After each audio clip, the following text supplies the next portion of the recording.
Good morning বন্ধুরা, Shreyas daily ডোজে আরেক পর্বে আপনাদের অনেক অনেক স্বাগত। আশা করি সকলে ভালো আছেন ও সুস্থ আছেন। আমি তো আজকে কলকাতা ফিরে যাচ্ছি, মা বাবার সাথে থেকেছি অনেক দিন। আজকে আমার কলকাতা ফেরার পালা। বাবা আমাকে কলকাতা পৌঁছিয়ে দিচ্ছে, বাবার সাথেই আজকে ফেরা হচ্ছে কলকাতা আমার। আমি রেডি হয়ে গেছি, বেরোবো এবার। বেরিয়ে পড়েছি, এবার একটা অটো ধরে স্টেশন যাব। স্টেশন চলে এসেছি, এখন বসে আছি।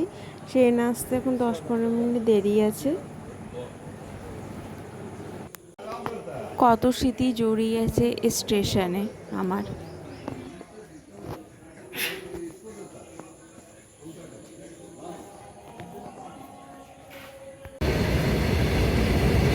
এই দেখুন ট্রেনটা আসছে।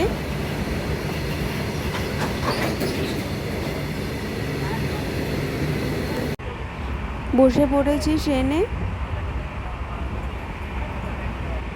ট্রেনটা দেখছি আজকে একটু ভিড় ছিল, তা বাবা সিটটা পেয়ে গেছি।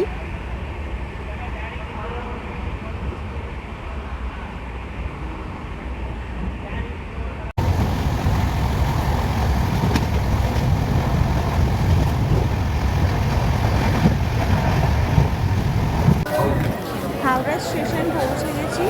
দেখুন কত ভিড় আজকে, শুধু সবাইকে মাথা ব্যথা হচ্ছে। হাওড়া থেকে একটা বাস ধরে চললাম এবার বাড়ি। পৌঁছে গেলাম বাড়ি, সবার সাথে দেখা হচ্ছে। মামনির সাথে দেখা হলো, প্রণাম করলাম। এবার বাপির কাছে যাই। এবার কোথায় কাট করবো?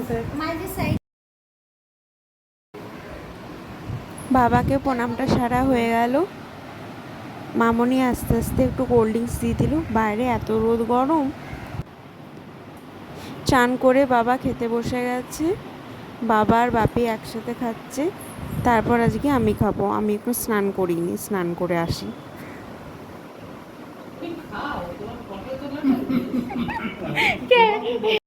বাবা একটু রেস্ট নিয়ে চলে যাচ্ছে আবার কুমারডুবি, কেন কি আজকে একদমই ছুটি পাবে না। এখন সামনে পুজো আসছে, তো একদমই ছুটি পাবে না। আর কিছু এমার্জেন্সি কাজ আছে, ওখানে যেতেই হবে, কারণে বেরিয়ে যাচ্ছে।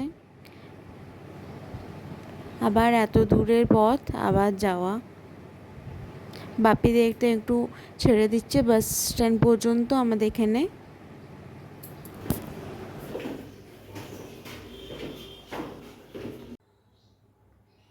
সন্ধে হয়ে গেছে, ভাবছি যে যেগুলো মা পুজোর জন্য দিয়ে পাঠিয়েছিল সেগুলো দিয়ে দিই।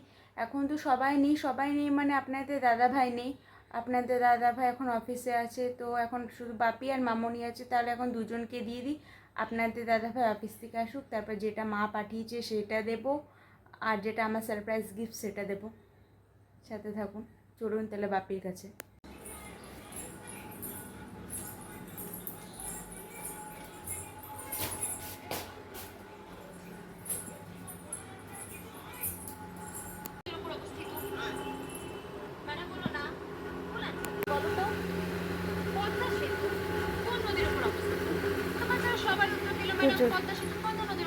দেখো কালারটা মিষ্টি কালার, হালকা। বাচ্চারা তো গেল বিভ্রান্ত হয়ে, তো তারা বাসায় গিয়ে তাদের প্যারেন্টসদেরকে জানালো। পরের দিন অভিভাবকরা সবাই মিলে প্রিন্সিপাল স্যারের রুমে গিয়ে বললো যে স্যার, আপনার স্কুলে ভুল শেখানো হচ্ছে, কারণটা কি? তোমার সাইজেরই গত 6 মাস ধরে আপনাদের বাচ্চার বেতন বকেয়া রেখেছে। একটা পিস পাঠিয়েছি, বেতন বকেয়া থাকবে, এটা প্যান্টের পিস। পদ্মা সেতু বুড়িগঙ্গা নদীর তীরেই থাকবে। ক্লাসে করে ম্যাডাম দেখো জিজ্ঞেস করছিল যে বাচ্চারা বলো তো, পদ্মা সেতু কোন নদীর উপর? সাজেশন ওরাই করে দিল, বললো এটার সাথে এটা ভালো লাগবে। কোন নদীর উপর অবস্থিত? চলুন, বাপিরটা তো পুজোর দেওয়া হয়ে গেছে, আমি এবার মামনিটা দিয়ে দিই। দেখি মামনি কোথায় আছে। লাইট অফ করি।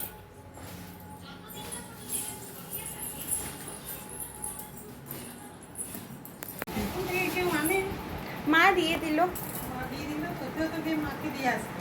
আবার আমাকে যেতে হবে। একটি বাচ্চা মানুষকে এত খাটানো। কেন খাটাবি? সে একদিনের জন্য যাবি, পরের দিন চলে আসবি। খুব ভালো হয়েছে রংটা। কে পছন্দ করলো?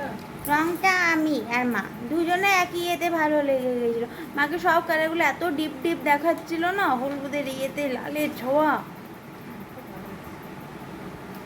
এখানে আমি একটু সোবার কালার দাও। এত আগে থেকে নিয়ে গিয়ে চলে আসে, কোথায় পুজোটা ঠিক নেই তো। আর কি 1 মাস পর পুজো, মানুষ এখন দিয়ে কিনে রেখে দিচ্ছে। বাপিকে দিয়ে দিন। হ্যাঁ, বাপিকে দিয়ে দিয়েছিলাম, বাপি বললো নিচে রাখ, আমি একটু পরে নিয়ে যাব। চলুন, আপনাদের দাদাভাই অফিস থেকে ফিরে এসেছে ফ্রেশ হয়ে। ব্যস্ত আছো? দেখি কি করছে। এ না, যেটা মা পুজোর জন্য দিয়ে পাঠিয়েছে এটা আগে ধরো।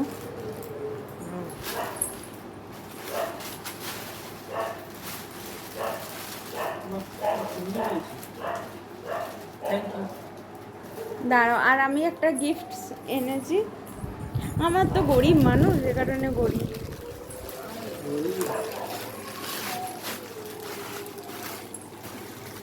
এ না,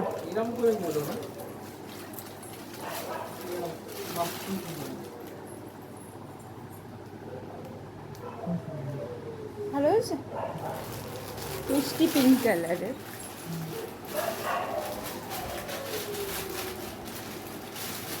পছন্দ দুটো?